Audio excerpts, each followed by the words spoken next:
Blink-182 just announced a benefit show at Hollywood Palladium with Alkaline Trio, a dream show for many of us, myself included. And it reminded me of just a really rad story that I hadn't shared yet, and it felt like the right time to do so. A while back, when chatting with Mark one night, he mentioned that he attended a Nirvana show in the early 90s at Hollywood Palladium. And he said that at the show, he got one of Kurt Cobain's broken guitar strings that he still has to this day. And right there, I mean, the story could stop there, and it's incredible to me. I'm a pretty big Nirvana fan, especially in my early days, and obviously a huge Blink fan, so that's just so rad to me. And immediately, being the nerd I am, I wanted to try and find the show date. Were there any photos? Was there any video footage, flyers, ticket stubs, all that good stuff? I just love digging into the lore and just some of the history and items behind rad bands I love and their performances. So immediately I went and looked, and I was able to track the show down to August 17th, 1990. This is Nirvana playing at Hollywood Palladium, opening for Sonic Youth. And what I found was it's more or less a pretty coveted show amongst Nirvana fans. There were definitely audio recordings out there. I had even seen like some unofficial vinyl presses of this or releases of this with ripped audio from the evening. I saw ticket stubs. I saw the set list. I saw some awesome flyers, which was really cool, but I still wanted to try and find photos or video footage from the night. And there were not many photos I was able to find. And this is something that I don't think kids these days really realize too much, but especially in the early 90s, I mean, my God, it's tough to find footage and photos of some of these performances. I mean, especially like in this situation, No Barrier, you had to hope that somebody was shooting this from the stage and is still around to this day and still has their film and is uploading it to social media for folks like myself to stumble across and find. It's just really, really hard. I mean, good Lord, even in the early 2000s, it's difficult for me to find photos of Blink playing during their prime, which is insane to me. And that's even in the era of early cell phones and disposable cameras and all that stuff. So it's very difficult. And I was not able to find many photos.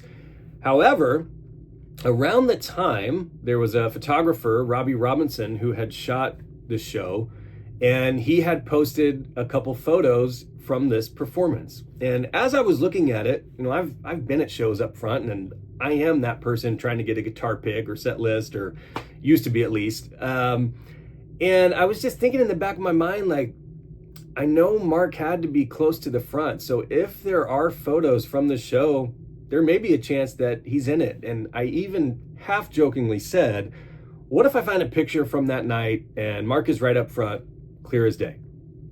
And lo and behold, that's exactly what happened, which is insane.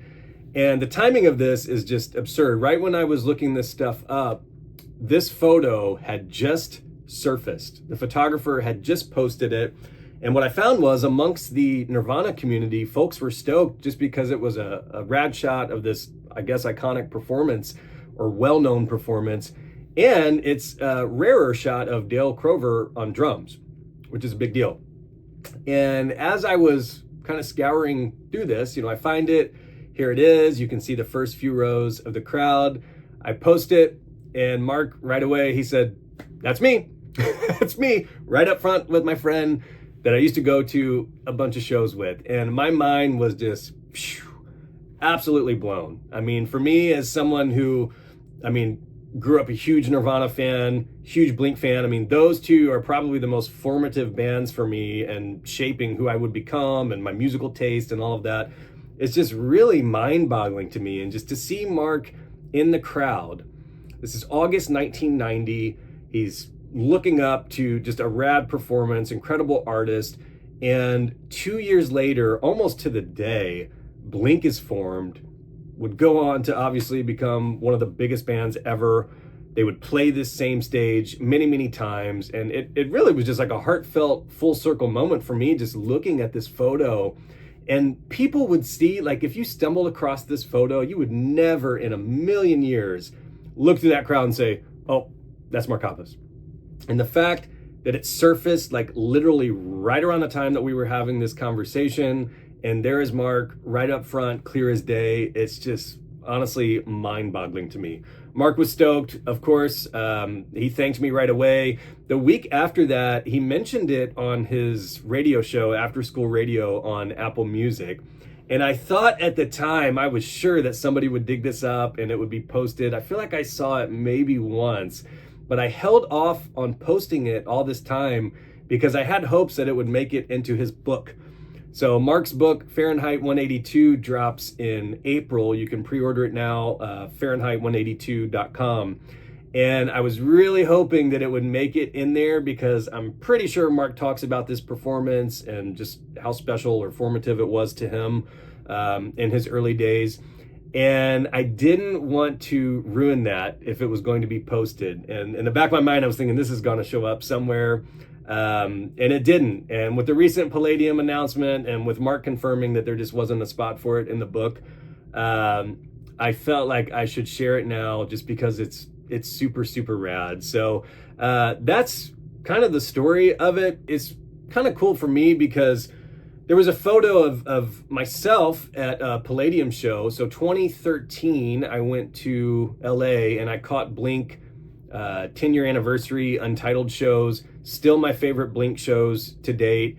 And I just remember being stoked because there's a photo I found of Mark from the stage, and I found myself in the background. So I feel like I could kind of relate to just how stoked Mark probably was all these years later to see himself in a photo with Kurt Cobain. It's kind of like myself looking up to Mark all these years and seeing myself in the crowd. It's really cool. Now, obviously I went on to become nothing, but it's a pretty special moment. And I think it's little things like that Mark, to this day, he still remembers what it's like to be that kid in the crowd, to be the fan, to be stoked to get a guitar string. And I think to this day, he still goes out of his way to be super kind to fans because he remembers what it's like to be that kid. And I think a rad picture like this is something that just fully encapsulates that. And it's, not to say it's a passing of a torch in some capacity, because Nirvana would go on to do very big things, of course, with Nevermind around the corner. And then with Blink a few years later, took a little bit more time, but it's just really kind of mind-boggling to me when I look at this photo. So that's a story on it. I posted it on the podcast Instagram the other day.